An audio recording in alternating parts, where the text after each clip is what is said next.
Estamos aqui com o Dr. Jorge Alberto Passos Rodrigues, juiz de direito da Vara de Família de Taubaté. E hoje nós estamos tendo o privilégio de fazer as nossas perguntas diretamente para quem decide, quem resolve, quem entende. E os nossos telespectadores enviaram algumas perguntas que são recorrentes na nossa sociedade e que eu acredito que, com essas informações, as pessoas possam melhor administrar o seu dia a dia e o que acontece dentro da sua família, inclusive no que diz respeito à pensão alimentícia, que é a matéria que hoje nós estamos conversando. Doutor Jorge, mais uma vez, muito obrigado por estar aqui conosco. E eu tenho aqui uma pergunta que é da Eveline. Dona Virgínia, se quem paga a pensão morre, como ficará o filho que recebe? Quem arcará com essas despesas? Então, quando morre o alimentante, né, que é o nome que se dá a quem paga a pensão alimentícia, se é o pai e o pai tem ascendente vivo, avô, avó, quem vai substituir o pai nessa obrigação são os avós, que a gente chama de alimentos avoengos. Então, se tiver ascendente vivo.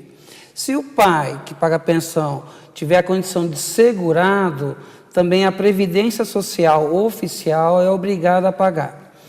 Se houver herança que o pai deixar, esses alimentos podem ser retirados do fruto da herança até o que o pai tinha na herança, uma aplicação, coisa parecida. Se não tiver nada disso, não tem quem pague pensão para a criança. Então, Jorge, no caso da herança, por exemplo, seria até o quinhão que pertence a esse filho ou adentra a herança dos irmãos, por exemplo? Não, não adentra a herança dos irmãos. Até porque, por exemplo, o tio não é obrigado a pagar judicialmente pensão alimentícia. Então, não entra nisso. Entra, por exemplo, assim, na obrigação se tiver uma avó, coisa parecida. Mas vai até a força da herança do que o alimentante teria para receber.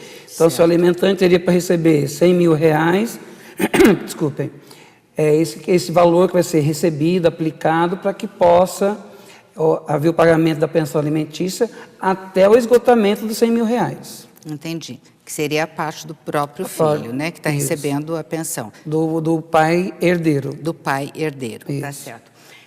Com relação aos avós, é bem interessante a colocação, porque os avós, só alguns avós podem ser chamados ao pagamento da pensão, nesse caso específico, quando o pai faleceu, ou todos os avós têm que ser chamados?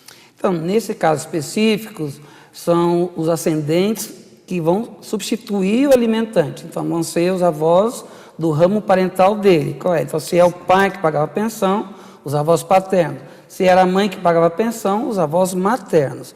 Agora, quando eles estão todos vivos, e, por exemplo, assim, o pai sumiu, está preso, não tem condições de pagar a pensão, existe uma discussão, quando se entra com a ação de alimentos avoengos, de trazerem todos os avós. Isso não é mais acolhido pela doutrina e pela jurisprudência. Por quê? Porque a obrigação de pagar alimentos ela é divisível, isso é por ascendente. Então, na verdade, não cabe mais o que a gente chamava de chamamento ao processo dos 4 avós, por exemplo. Entendi. Muito interessante. Agora, tem outra pergunta aqui, que é da Maria Clara. Dona Virgínia, tem uma dúvida. Se o filho morre, a pensão acaba ou fica para a mãe? Então, o direito a alimentos é personalíssimo, o direito aos alimentos é intransmissível. Então, se o credor alimentício, que é a criança, morreu, né, cessa a obrigação automaticamente. Só fica, claro, a saudade e tudo mais. E é engraçado que na língua portuguesa, quando eu perco um pai, fico órfão, perco o irmão, tem vários nomes. Mas a língua portuguesa não conseguiu dar nome para quando se perde um filho. A lei considera essa a maior dor que pode ter uma pessoa. E é uma grande dor mesmo. Nossa, acho que devia ser proibido o filho morrer antes de pai e mãe, sabia? Bom, vamos lá, né? A Bruna. Quantos meses tem que esperar para entrar na justiça quando a pensão alimentícia está atrasada?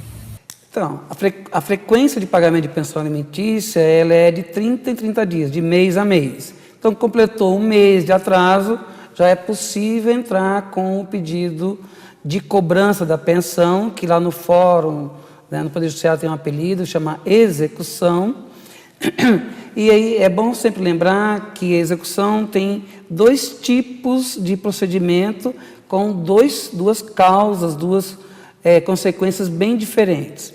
Se a pensão alimentícia atrasada são dos próximos 3 meses do dia que entra a locação, isso é o que a gente chama de alimentos atuais, o rito da execução é o rito em que pode acabar o juiz decretando a prisão de quem é o devedor. E essa prisão varia entre 30 e 60 dias. E essa é a única situação em que o juiz não criminal no Brasil pode mandar prender.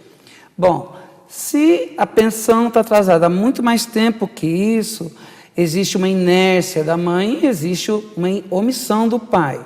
E aí a mãe é obrigada a ajuizar a ação de cobrança para que possa haver penhora dos bens do alimentante. Então vai o oficial de justiça, procurar bens dele, a gente vai invadir as contas bancárias dele para poder ver se tem saldo, vai ser verificado se tem automóvel no nome dele. Isso é, o patrimônio dele vai ser invadido à procura da satisfação de quem tem pensão para receber. Nós vamos para um pequeno intervalo, mas tem uma outra dúvida que é atrelada a essa própria pergunta, que eu vou deixar no ar. O Dr. Jorge responde depois do intervalo, que é o seguinte: qual o percentual do salário que pode ser comprometido com o pagamento da pensão alimentícia? Porque reza a lenda que é 30%. Vamos esperar um pouquinho, daqui a pouco, depois do intervalo, a gente conversa sobre isso.